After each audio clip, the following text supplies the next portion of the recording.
Todos tenemos un pasado, un presente y un porvenir. Los invito a descubrir el trayecto de nuestros protagonistas aquí en Ayer, Hoy y Mañana.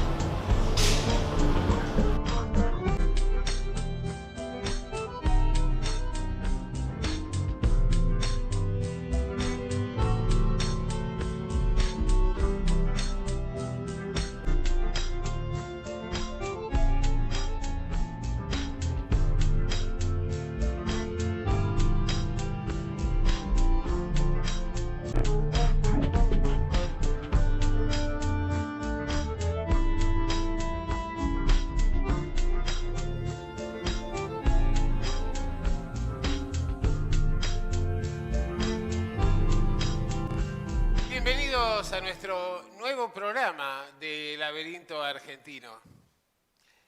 La Argentina no deja de darnos sorpresas.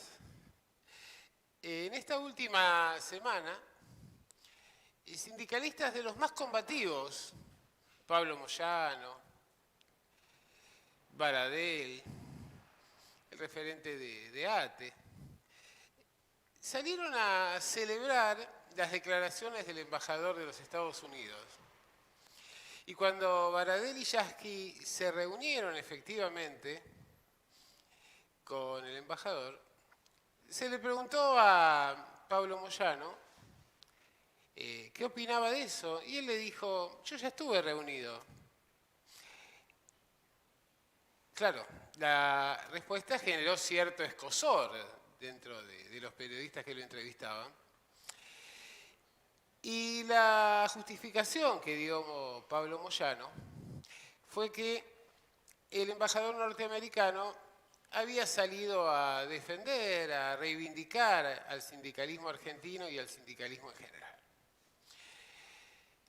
A muchos le vino a la mente aquel Braden o Perón del año 45, la formación de la Unión Democrática.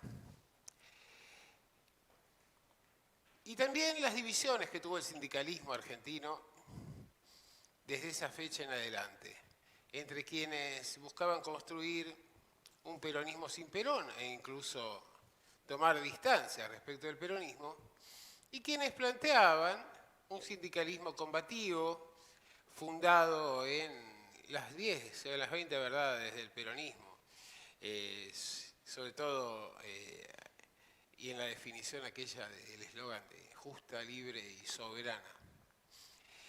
Hoy parece que el alineamiento de los sectores más confrontativos pasa por la embajada. No es de casualidad que en esos días estuviera volviendo de su viaje a Estados Unidos Sergio Massa. Un viaje lleno de felicitaciones de parte del Departamento de Estado, de parte del Fondo Monetario Internacional, de muchos empresarios que fueron convocados para invertir en el país o para seguir invirtiendo en el país, con beneficios impositivos y en condiciones realmente muy seductoras. El dólar bajó. El ánimo empresarial se mantuvo alto. El campo o los sectores más concentrados del campo celebraban los beneficios adicionales que significó el dólar soja, que implicaron de hecho prácticamente la anulación de las retenciones durante un mes, y el día 31 de este mes, de septiembre, no sabemos qué va a pasar. ¿Terminará el beneficio? ¿Se extenderá? Habrá que ampliarlo a otros sectores que con justicia plantean que si a las exportadoras y a los grandes consorcios internacionales ojeros se los benefició de este modo, ¿por qué no a ellos? A los que están con el trigo, con el maíz. También lo plantearon las industrias que exportan. En realidad hay un mar de fondo enrarecido baja el dólar, el gobierno tiene una cierta etapa de relativa tranquilidad, pero la inflación se siguió disparando a 7%. Y a estos indicadores, sumado a lo que fue la tasa de interés que fijó el Banco Central, que lo coloca bastante por encima del 100% anual, con una inflación que va a llegar, sin esforzarse, seguramente a los 3 dígitos. La gran pregunta es qué es lo que viene, porque los salarios marchan muy por detrás de esa inflación, porque los planes sociales quedan constantemente desactualizados y la conversión en empleo no parece ser algo inmediato. Más aún, se conoció el presupuesto enviado por Sergio Massa al Congreso Nacional y marca claramente un enfriamiento de la economía, una caída de la actividad productiva.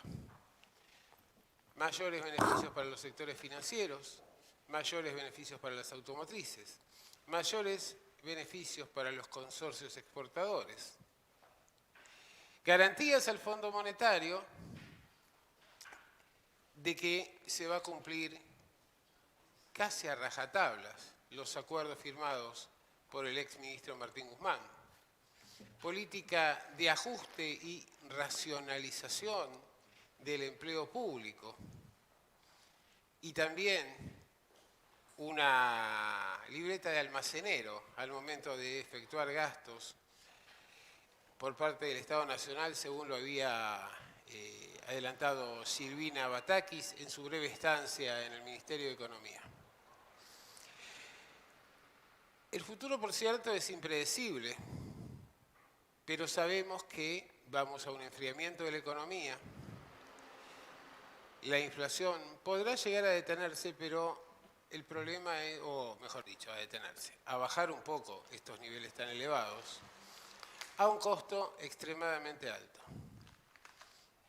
Las clases media, sobre todo, media-baja, los sectores populares van a ser los más afectados. Y si tal vez se consigue el objetivo de aquella guerra contra la inflación que anunció hace meses el presidente Alberto Fernández, pero que todavía no muestra ningún resultado concreto, vamos a ver que esa guerra contra la inflación va a tener como salida una estructura social con un porcentaje de pobres muy superior al que teníamos en el momento en que asumió Mauricio Macri, en el momento que terminó su presidencia Mauricio Macri, muchísimo más alta, y lo que tenemos hoy en día.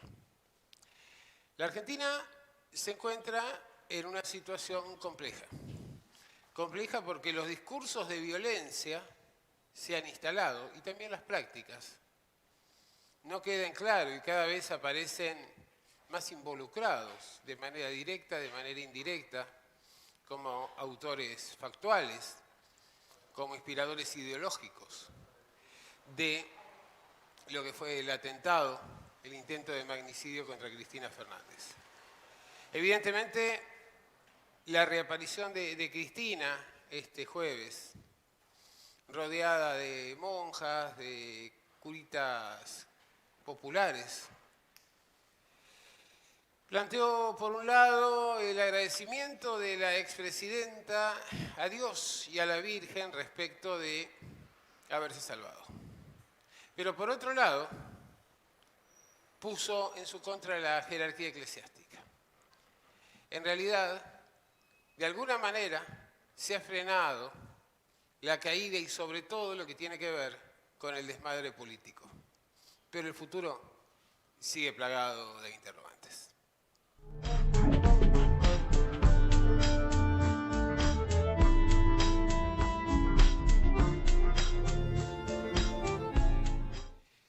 Seguimos en Laberinto Argentino y ahora estamos aquí acompañados por Fabián Medina, economista. ¿Cómo estás, Fabián? ¿Qué tal, Alberto? ¿Cómo estás?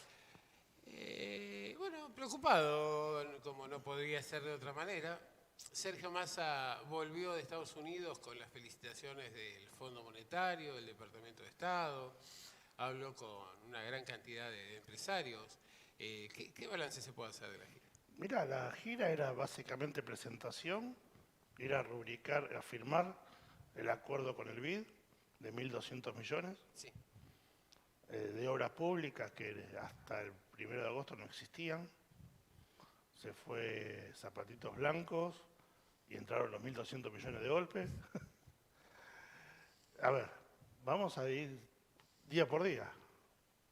Él iba por 1.200, ver el acuerdo con el Tesoro de Estados Unidos y a presentarse. Llegó y en el BID se encontró en lugar de 1.200 con 3.000. 1.800 para obras y 1.200 para reservas que pagás únicamente intereses en caso que directamente los uses. sí, Pasó al Banco Mundial a ver cómo estaban las líneas de crédito para obras. Además de que está todo bien, le dan 900 millones para reserva igual que el BID, para pagar intereses en caso que los use, intereses bajos, largo plazo. Después fue y habló con los empresarios del sector automotriz.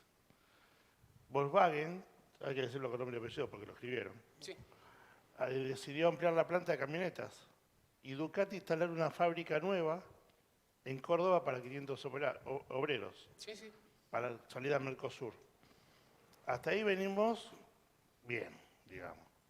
Pasás a los petroleros, además de Chevron y Total, que son el 1 y el 2 del mundo en petróleo, estás terminando ahora las negociaciones para cambiar el nivel de generación de fracking, o sea, vaca muerta.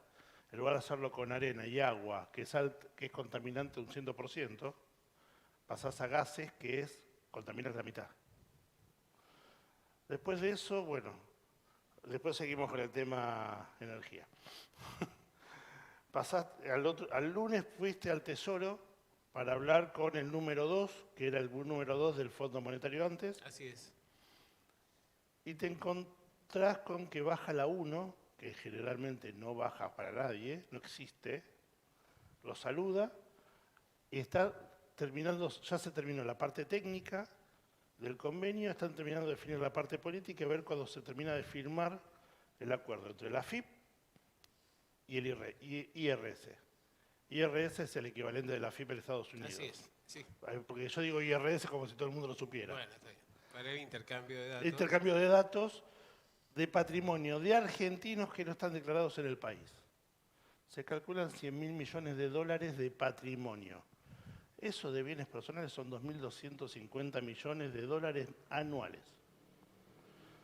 Transformándolo a pesos, son 380.000 pesos. ¿Lo queremos ver con el aporte solidario? Un aporte solidario y medio, todos los años. Pero tenés la posibilidad de hacerlo para atrás. Claro, para el pago retroactivo. Retroactivo que vas a terminar juntando entre bienes personales, ganancias, e inclusive IVA, unos 15.000, 18.000 millones de dólares equivalentes en los próximos 2 años. Digamos que llevó una gorra para pasar y tuvo que comprar más. Yo más que gorra, yo diría que llevó una gorra y le dijeron, trae la palangana. A ver, ¿qué quiere decir ese número de dólares o de pesos equivalentes? Que hasta el 2026 vamos a tener superávit por ingreso de recaudación y no vas a necesitar emitir letras. Excelente. O sea, no vas a vivir de prestado, lo cual para Argentina en los últimos años es espectacular. Bueno, has recaudado 30.000 millones de dólares y se te fueron por la canaleta. ¿Por qué no se tire esto? No, el tema es el siguiente. A ver, el problema es que los que recaudaste se te fueron por 2 motivos. Primero, mucha importación de energía carísima este año. Y segundo, que hay empresas privadas que tienen fondos en el exterior y están usando los fondos del central para pagar. Muchachos, tienen fondos afuera, úsenla de ustedes, no úsenla de todos. Porque cuando usan la de todos, la gente se queda sin poder trabajar porque no produce, o hay gente que se queda, que directamente estamos mal y creen que se va a devaluar. El gobierno no va a devaluar. Después de eso pasó al Fondo Monetario. El Fondo Monetario le dijo, lo felicitamos, toda la zaraza, Sí, sí.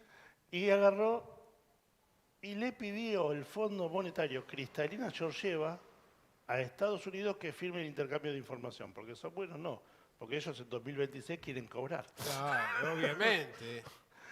Y después tenés que el mismo Fondo Monetario le avisó que la revisión del segundo trimestre está aprobada. Está aprobada. Yo creo que alguna vez lo hablamos. El primer año va a salir todo aprobado. Claro. Son Sí, revisiones trimestrales y las metas son anuales. La meta anual se cumple en febrero. O sea, agosto, noviembre va a salir aprobada y con el intercambio con el IRS va a salir aprobado primer y segundo año. Porque cierran los números, cierran la acumulación de reservas. Obviamente tenemos un problema muy grave. Creo que lo hablamos el año pasado en la radio. Exactamente, lo hablamos el año 2022 la pasado. madre de todas las batallas iba a ser la inflación. Y lo fue. Y lo fue. Se encuentra Y lo más... seguirá siendo. No, me a ver, parece. Massa se encontró con un 7,5 de inflación de base Sí. al asumir. 7 ahora. Yo igual sigo insistiendo, yo soy un trastornado. Yo iría por la metodología. Iría a ver cómo se está midiendo. Para mí se está mal midiendo desde el 2016 a la fecha. Desde que terminó el apagón estadístico. El apagón estadístico. A la fecha, porque muchos dicen que Todesca hizo una gestión excelente, espectacular, para mí es más de lo mismo, maquillaje, fue maquillaje. Y haría las revisiones ahora. Yo no confío en un organismo que en 8 años, en 7 años tiene los mismos directores con cambio de gestión nacional. Incluida. Sí, sí. Porque si vos le decís hay que corregir, te va a decir, ¿cómo corregir si está perfecto? ¿Cómo no va a estar perfecto si ellos lo hicieron? Claro. Entonces hay cosas muy sugestivas. El tema es, empezaste con 7,5, tenés 7 puntos, vas a terminar el año con 5, no con 6. Y ahí te vas. Vas a estar en 85, 90 puntos.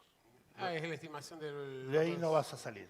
Podés, a ver, si yo te digo 85, 90, puede ser 92, puede ser 83. No, bueno, pero esa fue la estimación que se hizo a partir del índice que publica el Banco Central.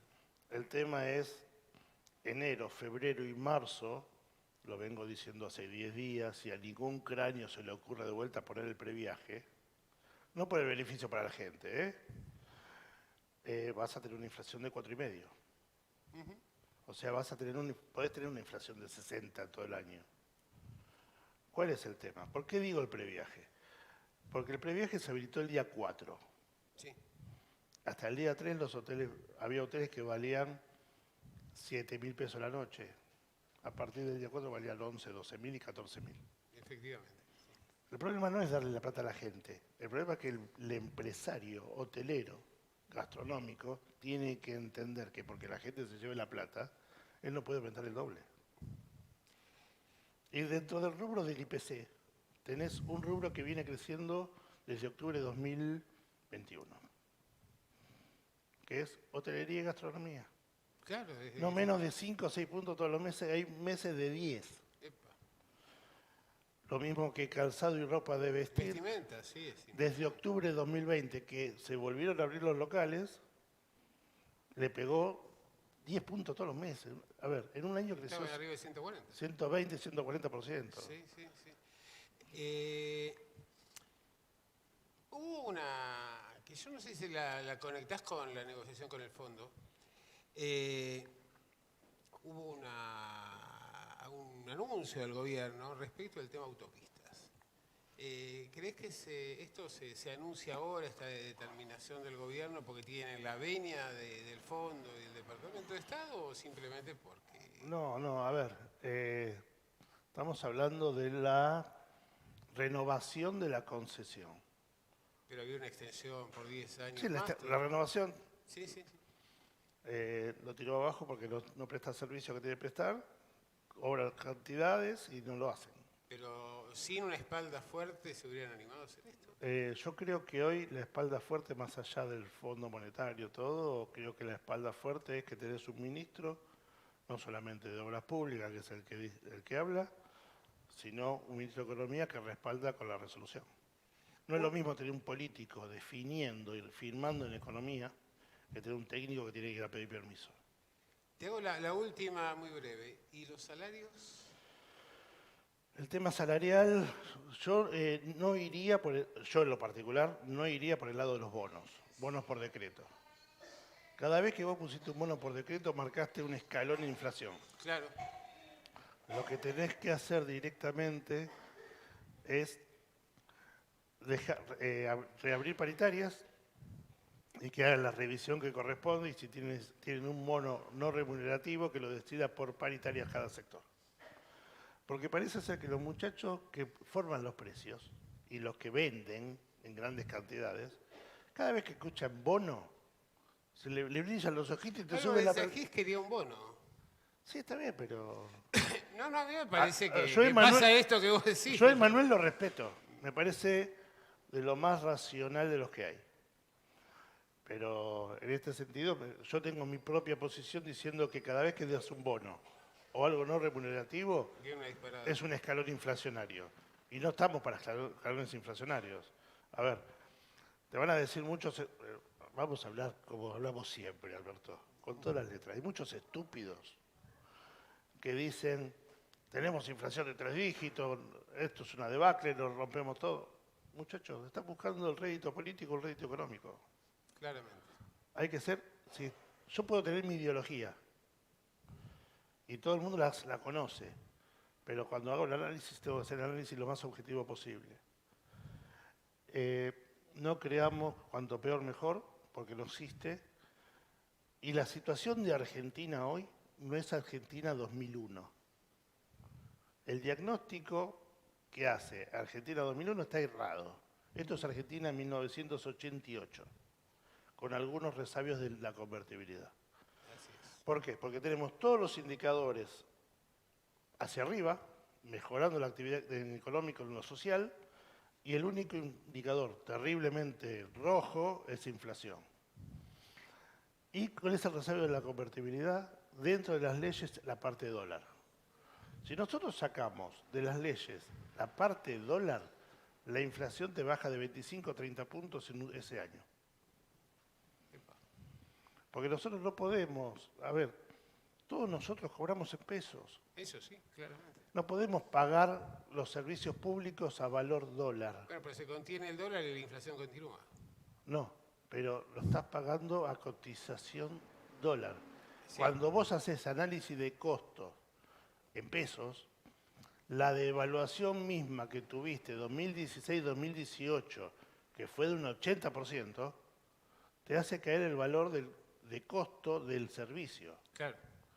Por lo tanto, a ver, para que entendamos, el precio que tendría que pagar hoy, el valor absoluto, total, sin subsidio, sería un 20% más de lo que se pagaba hasta antes del tema del formulario. Claro, pero no se hacen costos. Y en Argentina, las estructuras de costo es una palabra completamente satánica, en el cual, a ver, muchachos, entendamos. La Secretaría de Comercio tiene 2 funciones básicas: hacer acuerdos de precios y vigilar que se cumplan los precios. Caso contrario, no tenés que ir a clausurar. Vas, le dejas un acta, lo mandas al Tribunal de Defensa del Consumidor, Defensa de la Competencia, va, explica y el tribunal le dice, está bien, está mal. Si está mal, ¿le pone sanción o le pone multa? Se terminó. No lo veo a Tombolini en esa. Yo te dije lo que es la función de la Secretaría de Comercio. Si el funcionario que está a cargo no entiende cuáles son las funciones, realmente va a seguir, como dice la vicepresidenta, siendo un funcionario que no funciona y va a durar 45 o 60 días. Tal vez sea así. Fabián, te agradezco, seguiríamos charlando y te vamos a volver a invitar. A ver, vos viste que lo hablamos todo de corridito y sin pelos en la lengua. Me va a putear hasta el arameo. Bueno, pero llega el momento del reconocimiento. No sé si llega. Yo creo que los números hasta ahora nunca fallé. Tuviste el año pasado crecimiento más del 10. Este año vas a tener un crecimiento del 6,5. El año que viene vas a tener un crecimiento de 5. Epa, sí. No de 2, de 5. Estos son los números. Seguimos aquí en Laberinto Argentino.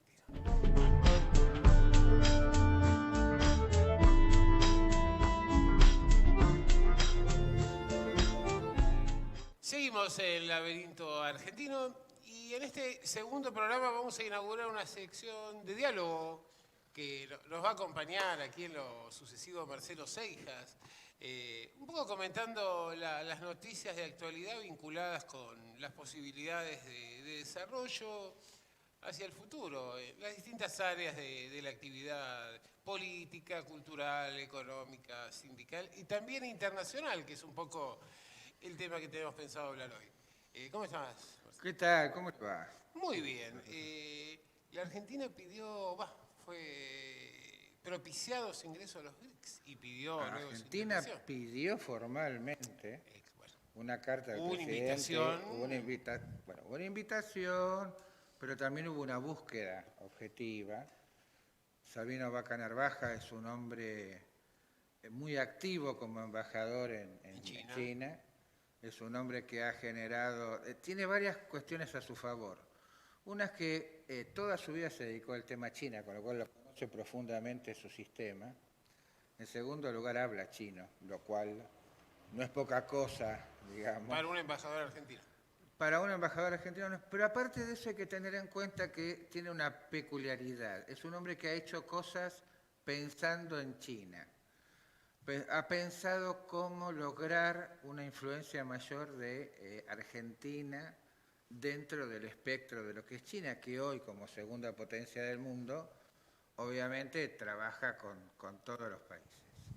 En este marco y en este contexto, Argentina ha pedido en la última semana formalmente su ingreso a los BRICS, obviamente con un guiño previo de China al respecto, y eso tiene un esquema que quizás ha rebotado también en la visita de Sergio Massa a Estados Unidos. Claro, porque se produce en el mismo momento que Sergio Massa está culminando su visita allí. Claro, entonces uno podría pensar también que ciertas cuestiones de política están vinculadas a la necesidad de atraer espacios que están en disputa territorial. De hecho, hay que acordarse que la comandante del Comando Sur en su momento hizo una advertencia en relación al litio y a la imbricación de los países de Sudamérica con la Nos ruta habló de la la guerra seda. y demás, ¿no? Un problema. Entonces, dentro de ese marco estamos teniendo fuertes inversiones de empresas chinas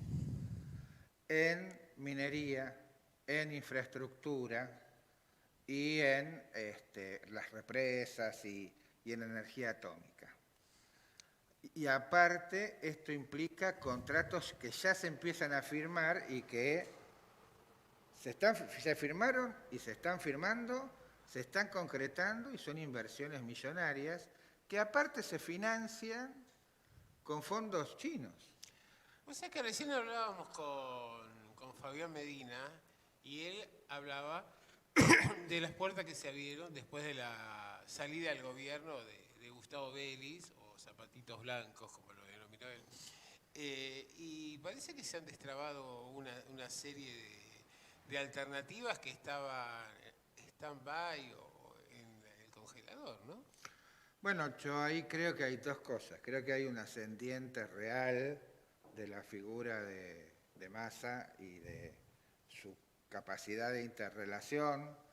Creo que el embajador argentino, Argüello, en Estados Unidos, es un excelente embajador. Es un excelente embajador. Que ha trabajado y trabaja maravillosamente todo el tiempo. Y también creo que ha jugado la necesidad de atraer, de alguna manera, a Argentina hacia un redil en lo que Estados Unidos considera que es su patio trasero y le pertenece como zona geográfica frente al avance y la gran cantidad de países de Sudamérica y de Latinoamérica que están avanzando en acuerdos con China. No nos olvidemos que Uruguay, en la última acta del Mercosur, llegó a plantear hacer un acuerdo de libre comercio Uruguay solo con China, Sí. si los demás no lo acompañaban. Y por eso no firmó la declaración final.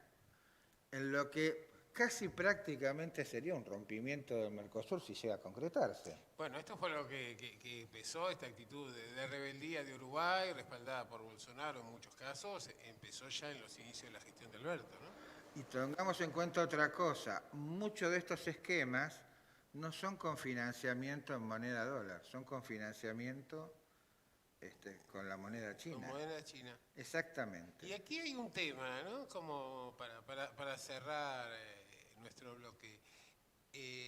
En la reunión que mantuvo Sergio Massa con las autoridades del Departamento de Estado, se le solicitó que Alberto Fernández jugara un rol en el acercamiento entre la administración norteamericana y Lula.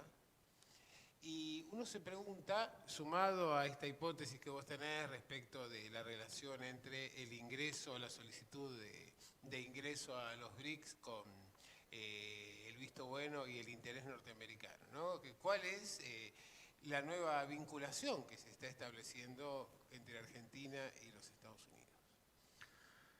Yo creo que, a ver, acá la pregunta sería cuál es la estrategia que se está llevando a cabo. A ver. Si la estrategia es de negociar como país soberano con todos los países y sectores y que eso genere una mayor articulación económica, social, de inversiones, es un proceso y un ciclo productivo. Si lo que hay es un juego donde el mundo está tendiendo a la polarización en lo que antes podía ser Estados Unidos-Rusia en la Guerra Fría, hoy ser Estados Unidos-China con Rusia y China como aliados. En la Guerra Fría también estaríamos en un inconveniente, porque en algún punto te intentan atraer y en algún punto te dejan atraer y te empiezan a presionar, como ya lo han hecho. De hecho, que el Comando Sur haga una presión y hable del triángulo del litio entre Chile, Bolivia y Argentina, no es un dato menor. No, pero el Comando Sur hace esa presión y apenas un mes después la Argentina solicita su ingreso a los BRICS.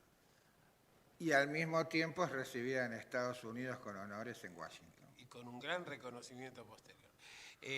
Marcelo, te agradezco. Seguimos la semana próxima. Siempre entonces, un placer. Y bueno, vamos al tramo final del laberinto argentino.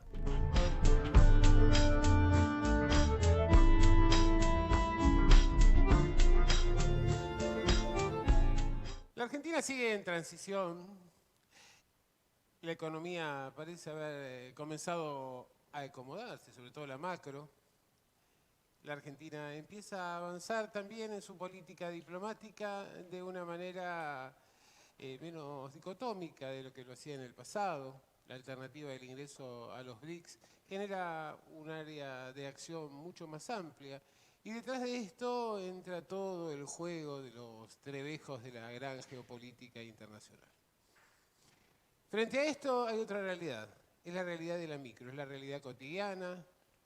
Lula siempre hacía referencia a su temor por la inflación, siempre estaba atento.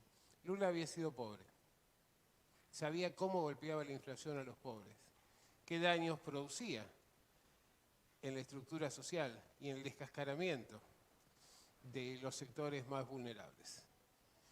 Venimos de muchos meses de retroceso. El macrismo, la devaluación previa, la cuarentena, la guerra en Ucrania. Hay una serie de factores que son realmente determinantes. El problema es, la macro se puede ordenar. ¿Cuándo llega el momento de la micro? ¿Cuándo llega el momento de la reivindicación de los intereses, de las condiciones de vida y de los niveles de ingreso de las grandes mayorías argentinas? Lo dejamos picando. La semana que viene los espero nuevamente aquí, en Laberinto Argentino. Chao.